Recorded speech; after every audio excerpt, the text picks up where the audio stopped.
Some of y'all Dallas Stars fans are probably going to turn this off when I tell you this, but I prefer this kind of brutal, physical, low scoring, defensive, fighting for every inch hockey that we saw last night against the Vegas Knights versus a 7 to 5 track meet gun show. I love it. It's old school. It felt like playoffs hockey, especially in that first period. We only had 4 to 3 shots on goal after one period of play, and it was so exciting. So that kind of goes to show that it's not all about goals, right? And in this league where they're working to try to get the scores as high as they possibly can, and they think that that's going to replace the old school savagery of hockey. It's just not the case. There is no substitute for a good physical, close checking type of game where you make a mistake and you're done. I love that kind of hockey. And the physicality started early in this game with McNabb early hit on Robo. Really kind of set the tone for the game. I thought from the beginning, too bad that Mark Stone wasn't in this one, right? Otherwise, I think if Mark Stone was in this one, we would have seen some scraps. And that was the only thing keeping this game from being in the Bangaroony category was a scrap. I thought it was going to happen after that first period, but still a great game nonetheless. Um, Heiskanen had probably the biggest hit that I've ever seen him throw on Hurdle in the corner in the D zone. Put him right on his ass.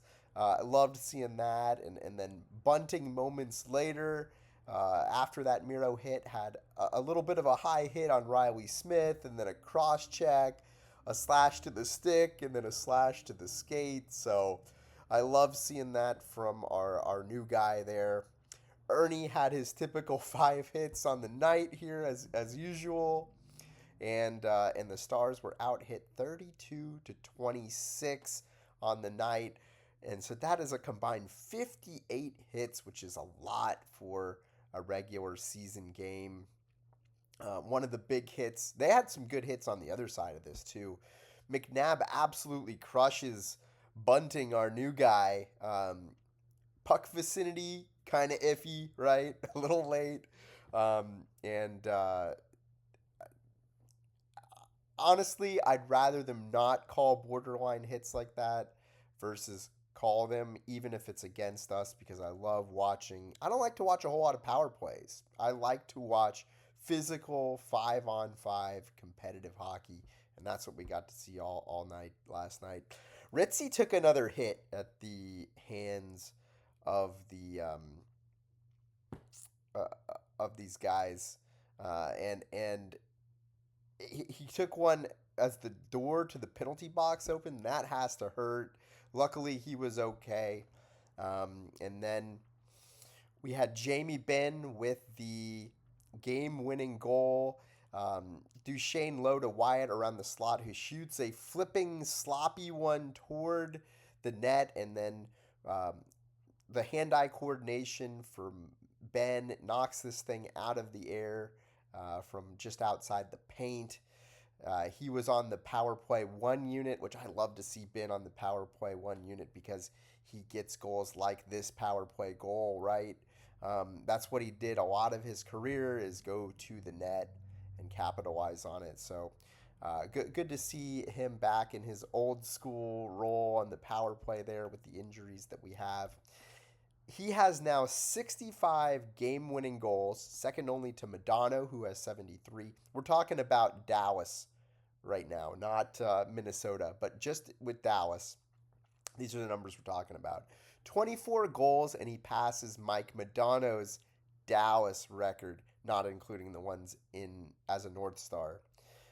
And same thing as a Dallas only record. He's 67 points away from Modano's Dallas point total. So could he hit this? I think he would probably need another 2 seasons to hit that. Um, maybe another 2 seasons to hit the goals. It's iffy, right? Unless he just turns it on like he has been recently, and he's been on an absolute tear. I think that's now, what is it, 13 points in 9 games, something like that for Modano, 5 games or 5 goals and 8 assists, if I remember correctly. Don't hold me to that, but I think it's right around there. We'll give or take one, right? So incredible.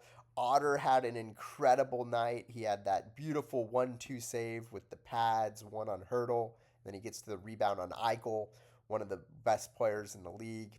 And the Stars were outshot 16-27. So you get outshot, you get out hit, you win.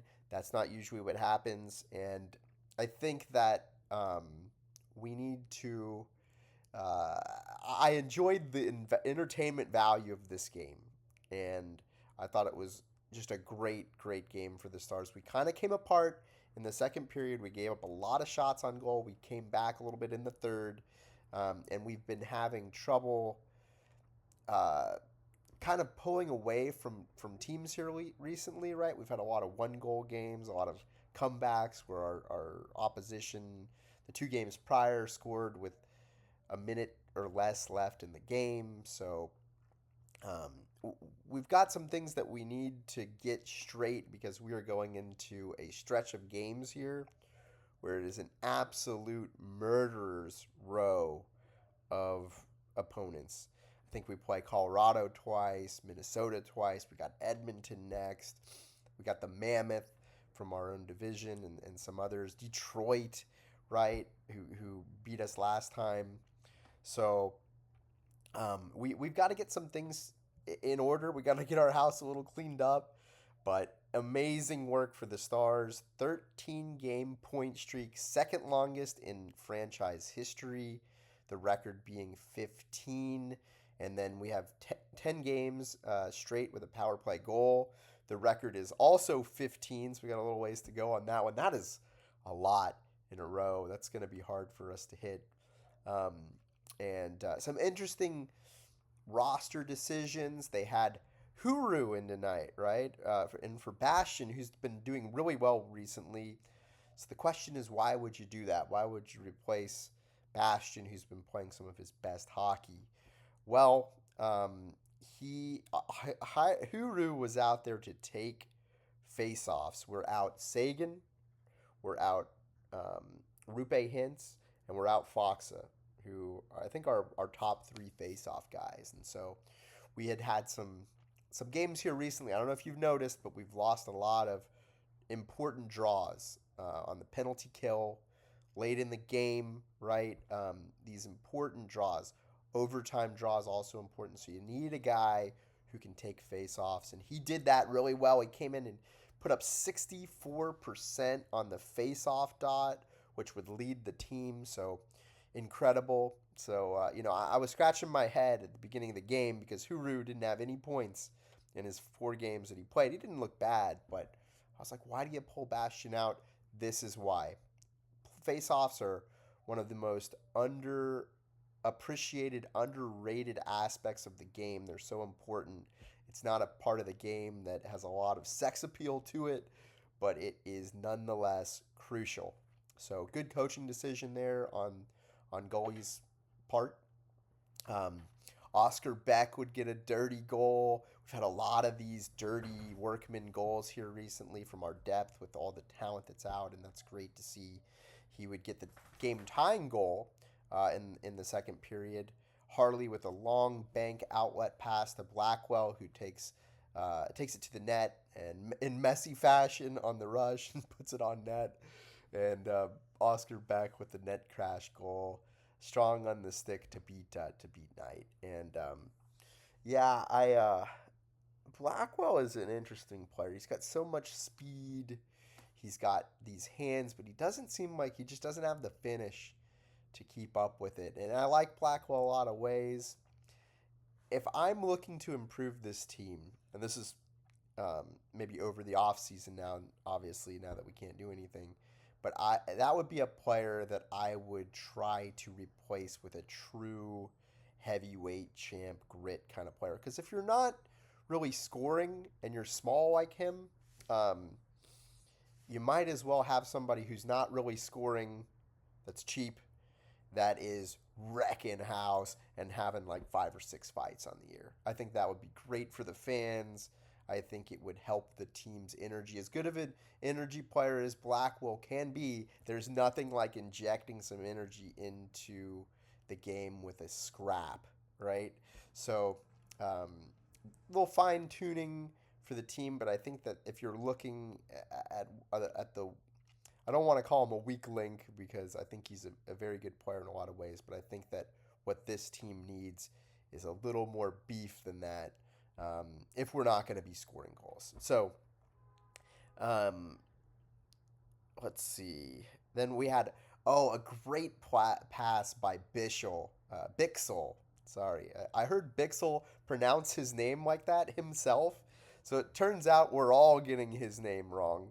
It is Leon Bixel. So Leon Bixel with this between the legs of the forechecker zone exit pass, banking off the boards, and then the Stars would take it into the ozone. That was in the second period. Just a beautiful, deft, skilled play by the big man. This guy has a lot of upside, folks. He is uh, a very, very interesting player. It's hard to really compare him to anybody else that's played here in Dallas. I just, that combination of his size, skating, and skill, and physicality is very, very intriguing. And these kind of players age like fine wine. This Leon Bixel is, if you think he's good now, wait until 5 or 6 years down the road. These big defensemen, they take longer to develop. So if he's already this good now, oh boy, are we in for some good stuff out of him when he gets his man strength, when he gets better in the defensive zone. Just, I don't know how much more offensive upside he has. He might have a little, but I think that what you're going to see is him get even more physical and even better defensively. And this could be a top pairing. I could see Leon Bixel being a top pairing defenseman for us and him being Miro Heiskanen's partner down the road. I could see it. Um, so then it was good to see Ritzkovian on the power play 2 unit. He's getting more and more responsibilities. He's taking big draws with some of our key players out. I just really like what I'm seeing from this kid. Um, what a great undrafted signing for the Dallas Stars, and I hear he's got a brother as well that you might see here in Dallas. So then Bork had. I thought Bork had another good game. I don't think he was on the score sheet, but he looks good out there. I was ragging on him earlier in the year, and actually, I've gone both ways because in camp I was giving him so much praise. Last year I thought, hey, I really think this guy's going to be better than Logan Stankoven long term. Um, and I was so impressed with him early in camp, so disappointed with him with all the opportunity that he had earlier in the year, and now he's looking like a player, right? I mean, is this going to be a top line player for you guys? Probably not, but um, it's good to see that he's doing his job out there, folks. He really is. I thought it was funny. He did first. He hit his nose with some Afrin and then some smelling salts. What a hardcore move! And he actually had the most even strength ice time of anybody out there, which is just incredible. He's stepping up. He didn't step up early in the year, and I really thought that this was a bust. So good to see that he's bringing some real value to this team. He's even chipping in physically, and in the last few games, you've seen that. We've seen a side of him that I did not think the French Canadian had in him. I just didn't think it was there. And I mean, he's a strong, smaller player, so I think that if he continues to add to this element to this game, we're really gonna like what we have here in Maverick Bork. So, um, and then Tyler Myers, man, he can skate right. I don't know if you guys remember that beautiful pinch puck rush, took it to the net, got a scoring chance, didn't score, but you can see the skill that this guy still has at 36. He's so big, he's so skilled. He uses his body. He's more physical than I thought he was gonna be based upon his hit totals. I knew he wasn't gonna be a slouch in the physical department, but he's more physical than I thought. I thought he was gonna be doing a lot more poke checking. So very, uh, it's 2 games, right? And he's been used in number 6 defenseman capacity, not getting big minutes out there, like 14 minutes a game. I think that's what he had last night. But I really like what I've seen. I haven't seen a whole lot of the boneheaded mistakes that people have been saying that he makes. So, I mean, I think he's just going to adjust even more. It's a different system in Vancouver. I think they're playing more the man on man over there than here, so I'm sure it's an adjustment for him switching back. So, um, I think that the best of Myers is yet to come here, and I'm really looking forward to it. Just a fun player for me to watch. Um, and I thought it was interesting that Heiskanen was behind both Harley and Essa in ice time on the night. I don't. Um, Let me double check that one. Let me double check that one real quick. I don't know if that was even strength ice time or if that was total ice time. I'm curious to know.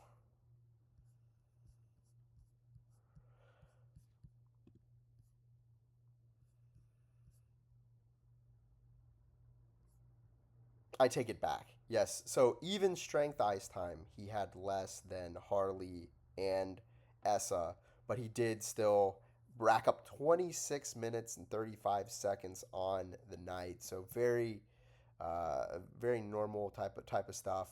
They were using him heavily on the power play there. So anyway, then